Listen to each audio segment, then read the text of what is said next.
Lawyer Larry Gadon welcomes the move of the Department of Justice to forward the graft complaint against ousted Chief Justice Maria Lourdes Sereno to the Office of the Ombudsman. Gadon filed before the DOJ last January the graft complaint against Sereno, whom he accused of failing to file her Statement of Assets, Liabilities, and Net Worth, or SALN, during her 17-year stint as a professor at the University of the Philippines College of Law.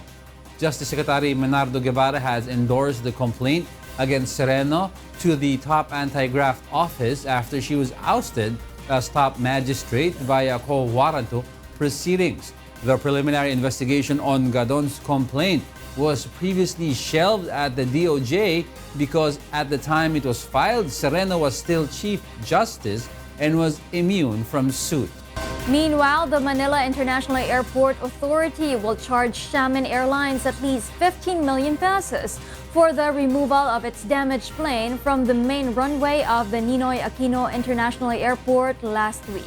Mia says the amount is just the initial estimate after the runway mishap prompted airport authorities to rent a crane which cost around 4 million pesos to lift the Boeing 737 off the runway. Xiamen Airlines management has said earlier it will cooperate with the MIAA, vowing to do its utmost to assist those who were affected by the incident. NAIA operations have now returned to normal, though there are still some who are left stranded due to uncoordinated recovery flights. Far as the operations is concerned, nag-usap na rin kami kahapon.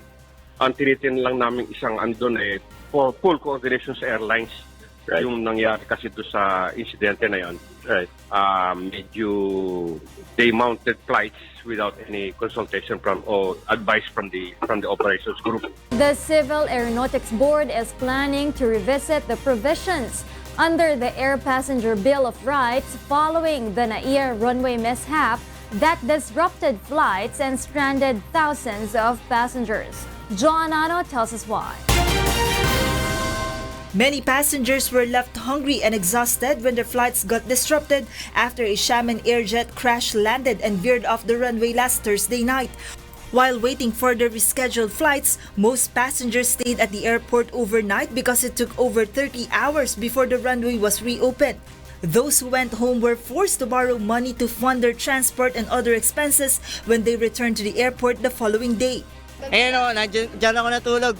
Dyaryo lang, ha? Dyaryo lang inano ko dyan. Wala silang maibigay na benefits or kahit malang tubig, wala. After the incident, the Civil Aeronautics Board will call for an assessment meeting with the airline companies in line with the passengers' complaints. And we're planning to meet the airlines for an assessment meeting to assess their compliance dun sa Air Passenger Bill of Rights. The CAB is also set to revisit the Air Passenger Bill of Rights to see if there is a need to amend it. Its provisions state that if the flights were canceled due to the fault of the airlines, passengers are entitled to free food, call, text message, email, and free first aid if necessary. They should also be provided with free hotel accommodation, can rebook or refund their flight without paying additional fees, and may also transfer to another airline with the same route. But if the airline is not at fault over the flight cancellation, the passengers are only entitled to rebooking and refunding of tickets. The CAB adds the airline companies has also explained the reason behind the delays in food distribution for stranded passengers last Friday. Most of the airlines are compliant, although nadidelay lang sila sa pagde-deliver ng pagkain kasi naubos din yung pagkain sa loob. Tapos yung mga nearby restaurants, hindi rin makapag-provide ng ganong karami. So medyo tumagal. Yun ang explanation nila sa amin. Under the law, once an airline has been proven of negligence, they may be fined or face suspension or revocation of license to operate. John Ano, UNTV News and Rescue, Pasay City. The government plans to import more supply of brown scad or galunggong fish amid rising prices of fish varieties in the market.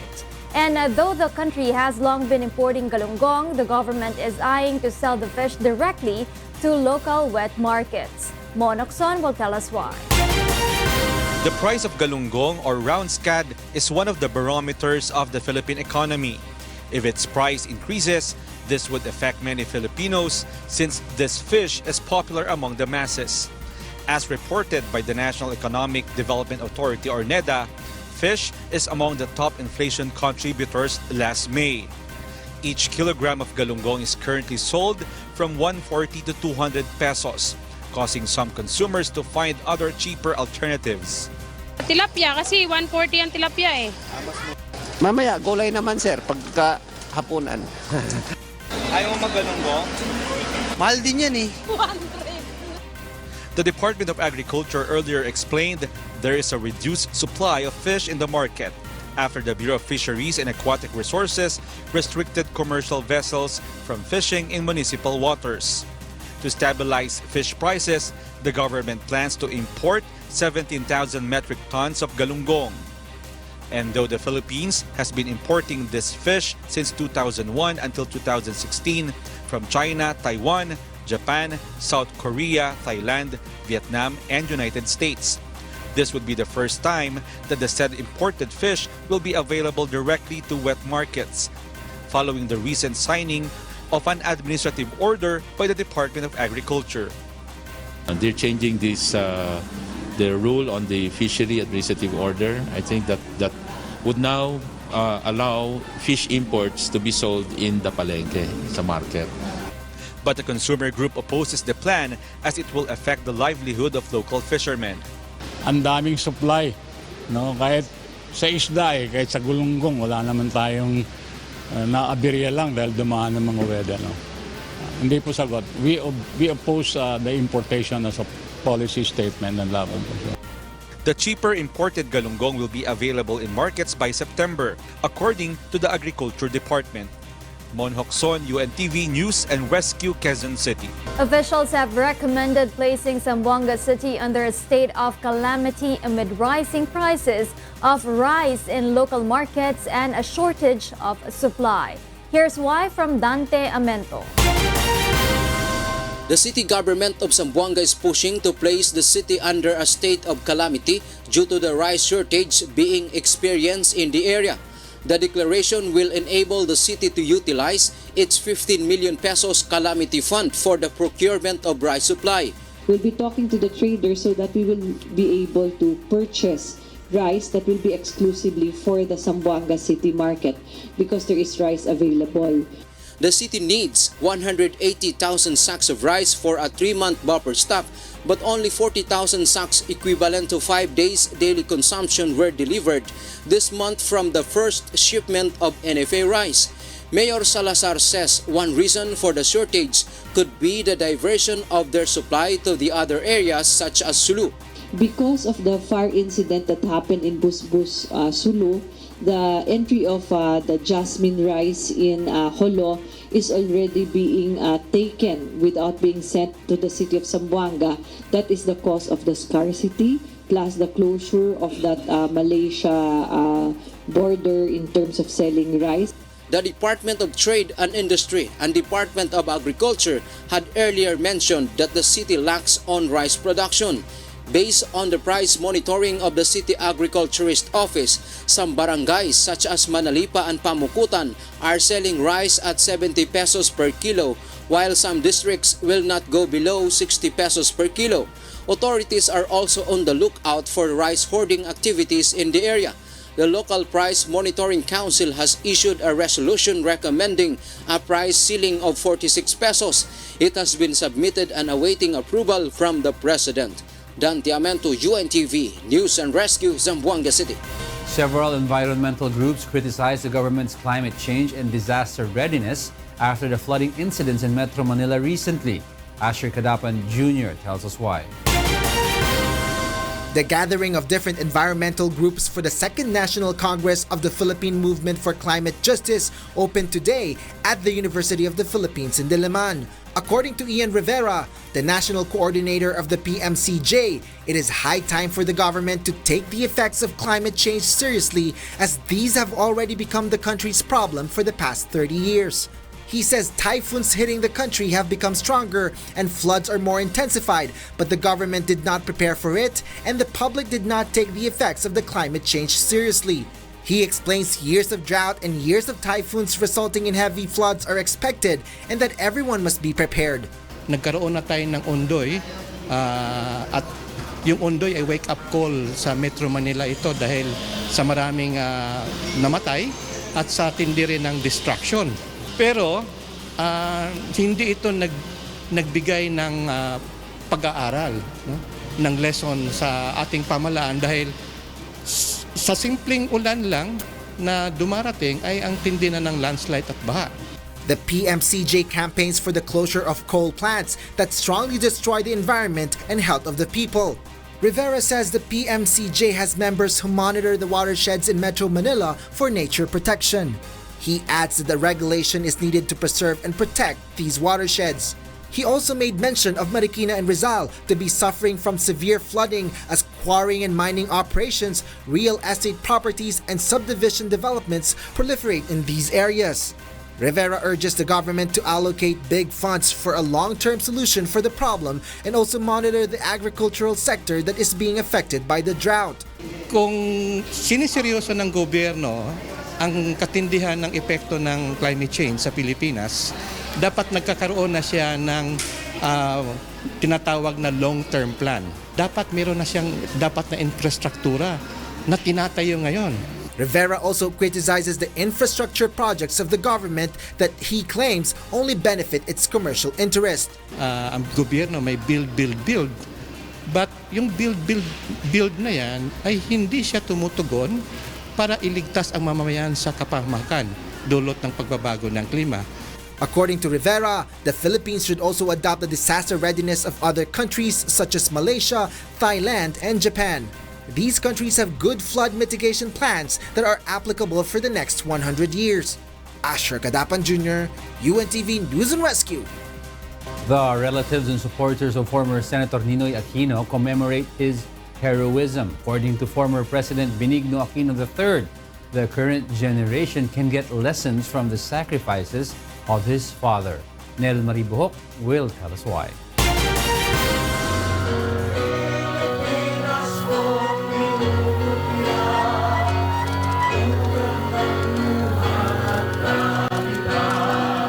The supporters of former Senator Benigno Simeon Ninoy Aquino Jr. have worn yellow shirts when they visited Manila Memorial Park today. This is to commemorate his heroism 35 years ago. Senators Antonio Trillanes, Franklin Drilon, and Mar Rojas, known allies of the former president, also came. Nung nawala ho tatay natin, marami hong tumayo at parang pinuno yung mga papel na ginagampanan niya. For the former president, the current generation may get lessons from the sacrifices of his father. Hindi lang tatay ko, pero iba pang mga magsakripisyo para sa kapakanan natin lahat. No? At pag may problema, hindi natin naasikaso, lumalaki lang yung problema. Tapos, ang pinakatrahedya, mangangailangan na naman tayo isa, dalawa, kung ilang tao na magsasakripisyo para sa ating lahat. Ninoy was assassinated at the tarmac of the Manila International Airport on August 21, 1983. Following his death, millions of people marched to fight the Marcos regime in what has came to be globally known as the EDSA People Power. Meanwhile, former President Noynoy Aquino expressed support to the senatorial slate of the Liberal Party. And even if the senatorial lineup is not yet complete, Aquino is eager to campaign for the opposition group for the 2019 midterm elections. Dapat tumulong tayo na meron tayong oposisyon na magiging talagang constructive, no? The allied senators see the support of the former president as a big help. Well, we welcome that. Si President Aquino ngayon ay nagiging relevant na more than ever. Nakikita yung contrast ng kanyang pamamahala at saka yung pamamahala ngayon. Former presidential candidate Mar Rojas, on the other hand, did not directly answer the question if he has planned to run for the upcoming elections. So, pwede naman magsilbi kung pribado o sa publiko. Nel Maribuhok, UNTV News and Rescue, Parañaque City. President Rodrigo Duterte appears in a video following Communist leader Joma Sison's claims that he is unwell and has fallen into a coma. Rosalie Cos tells us why. In a bid to quell rumors on his health condition, President Rodrigo Duterte appears to answer allegations through a Facebook live video of Special Assistant to the President Bongo. Duterte, who was dining with someone when the video went live, assured he is still alive and fairly healthy. This is contrary to Communist leader Joma Sison's claims that the president has slipped into a coma since Sunday based on reports that reach him. I'm alive, fairly healthy, and I'm having dinner with a beautiful lady from Davao. She's Bernice. She's only from Harvard.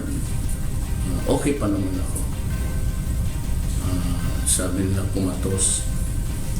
How can you be kumatos with a beautiful lady? Duterte also hits back at Season, saying it is the communist leader who is ill and have been going in and out of a hospital in the Netherlands. The president also threatens to bring Season to the National Bilibid prison if he ever comes back to the country. That's it. Ikaw yung kumatos, ikaw yung may sakit, at alam mo, ang totoo lang, nag-complain na rin ang Netherlands kasi labas-pasok ka sa ospital. Hindi ka man daw nagbabayad. You're not paying and you're abusing the hospitality of the Netherlands. If you think that you are sick, come home and I will bring you to a place. It's called Bilibid. Pero doon, we will provide you with space, a bed, and plenty to keep you company. Season on his latest social media post said he is pleased to see Duterte is still alive and that there is still a chance for him to be held accountable for the drug-related killings under his war on drugs. Meanwhile, presidential daughter and Davao City Mayor Sara Duterte doubts if it is indeed Season who posted a message on Facebook about the president's health. This is because the message, which says her father is dying, is not rational. The opposition has been insisting that the Duterte administration should fully disclose President Duterte's health condition because the public has the right to know, as stated in the Philippine Constitution. But Malacanang argues this is unnecessary since the public can clearly see the President's health condition through his frequent engagements. Rosa Licoz, UNTV News and Rescue, Malacanang. The International Labor Organization supports the Occupational Safety and Health Law that was recently signed by President Rodrigo Duterte. The organization believes this will strengthen the protection of workers against abusive employers. Aiko Miguel will tell us why. The International Labor Organization discussed at the Trade Union Forum on Decent Work for Peace and Resilience the importance of decent work of laborers in the Asia-Pacific region. The ILO also tackled how workers should be far from armed violence, health hazards, and even in hazardous places. 22 trade union leaders from the Asia-Pacific region stated their views on how workers should be protected, especially in their field of work. They say that the recently signed Republic Act 11058, or the Occupational Safety and Health Law, by President Rodrigo Duterte last August 17 is timely. The ILO said that they fully support the measures of the President to give strengthened protection to laborers against abusive employers. It actually defines better roles for all stakeholders, even among government agencies, for them to work together to have more coordinated measures in the event of accidents at the workplace. It's something that we should be looking forward to. It actually lays down a very positive environment for preventive measures at the workplace. It highlights the role of workers and trade unions. For instance, it has a provision on refusal of workers having the right to refuse work if they believe it is unsafe. The Oslo will give way to sanctions which will be given to violators of the set standards on occupational safety and health of workers in the country. According to Dole, one of the provisions in the law states that a worker has the right to refuse when forced to work in imminent danger situation. Workers usually in such situation are the linemen, factory workers, and construction workers. Kulang ng ngipin. So ngayon medyo may pagkangipin-ngipin na ito. Halimbawa, kung sa ventilation, ng mga paggawaan nila medyo mahirap, yun, hindi ka refuse, no? Halimbawa, kung wala silang mga PPE, yung mga personal protective equipments, iobliga ng mga employers na ibibigay. The Oslo also states that higher administrative penalties are imposed to violators. Halimbawa, kung may mga paglabag, wala namang criminal penalty pero administrative fine na medyo malaki-laki kasi 100,000 fair violations. Magkaroon kasi ng agrabyado yung workers natin kung yung mga minimum protection nila hindi ma-implement, hindi matutupad. The OSH law applies to all establishments, sites, projects, and all enterprises in the Philippine Economic Zone Authority. DOLE warns all violating employers to pay higher penalties. The OSH law also gives workers the chance to let the government know their problems and concerns in their work field.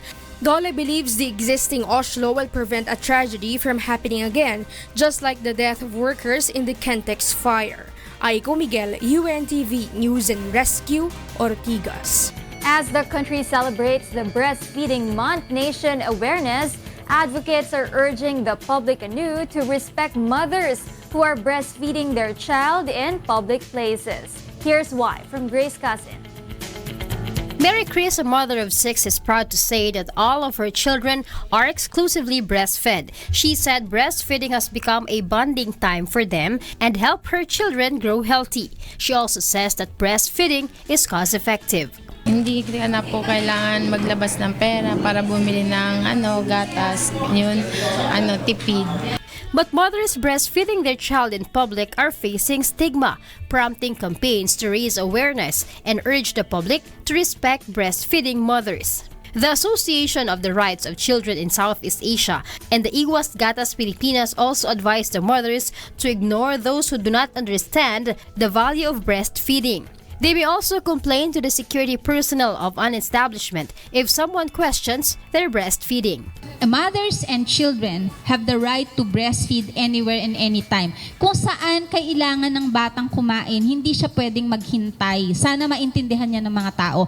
Advocates also encourage mothers to breastfeed their infants because the nutritional value of their milk cannot compare to formula. Dahil sa umiinom sila ng artificial milk, tumataas ngayon yung tinatawag na precocious puberty, nagkakaregla ng maaga. Yan ang mga contaminants ng formula milk, At milk in general from cows, A group of mothers are also urging Congress to enact the proposed 100-day maternity leave to give mothers more time to care for their newborn child and to encourage the return to breastfeeding culture. Data from the World Health Organization have shown that not breastfeeding and inappropriate feeding practices, including use of infant formula, are responsible for 16,000 child deaths in the Philippines every year. The lack of breastfeeding also contributes to malnutrition. The average duration of exclusive breastfeeding in the Philippines went down from 1.4 months in 1998 to a mere 24 days in 2003. A far cry from the recommended 6 months. Grace Cousin, UNTV News and Rescue, Quezon City. A professor at the University of the Philippines, Diliman, urges the younger generation of Filipinos to learn and use our native tongue more as a medium to connect with other people as it continues to progress with the modern times. Cathy Maglalang tells us why. The Buwan ng Wikang Pambansa or National Language Month is celebrated in the Philippines every August. Pursuant to Proclamation No. 1041, which was signed by former President Fidel V. Ramos on July 15, 1997. It was declared to be a month-long celebration to give more emphasis on the importance and appreciating the Philippine language, especially to the Filipino youth. But with the modern times, young Filipinos seem to forget their native tongue as they get more influenced by Western and other cultures, making waves now such as the Korean pop.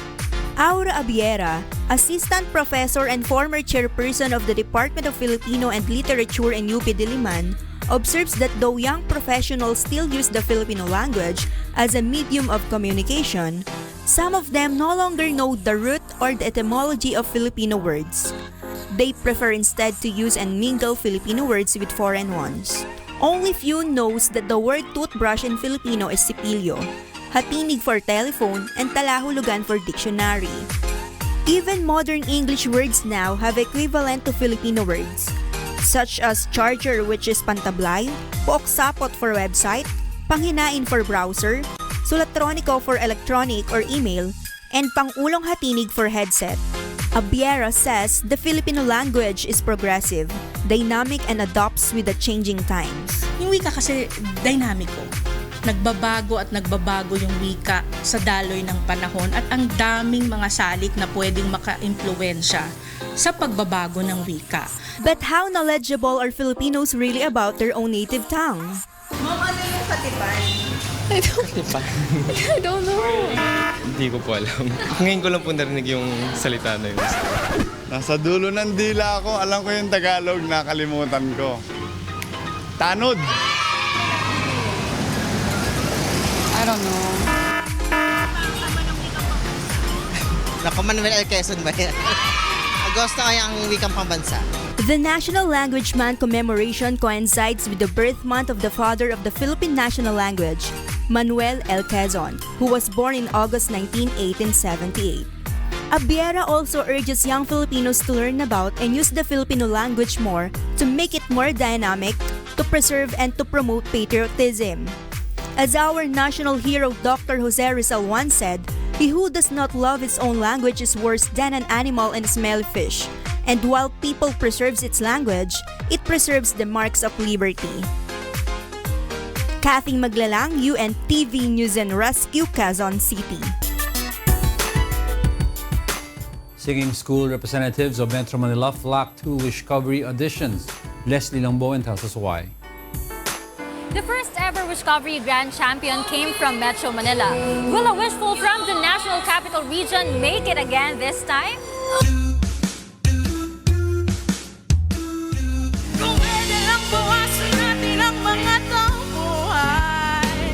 So maybe tomorrow we'll find.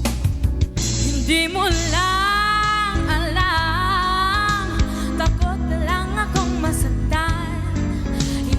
Malimot-limot ba? Computer technology student Rafael Salvacion, a fan of Wish, is among those who auditioned. Mahalaga po ito dahil po matagal ko na po talagang pangarap mag-isang singer po, ang makakanta po ng sa Wish. Yun. Meanwhile, communication student Laika Escultura gave her all to her audition piece.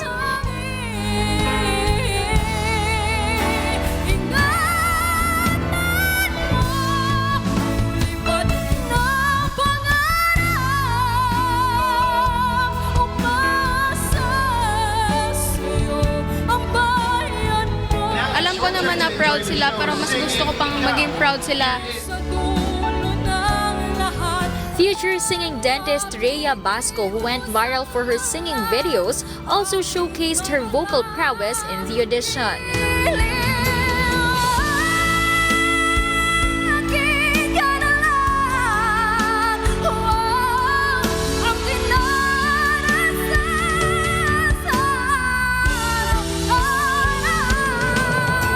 Yung passion ko talaga for singing, talagang gusto ko siyang ma-expose din. Gusto ko mapakita sa mga tao kung anong kaya kong gawin.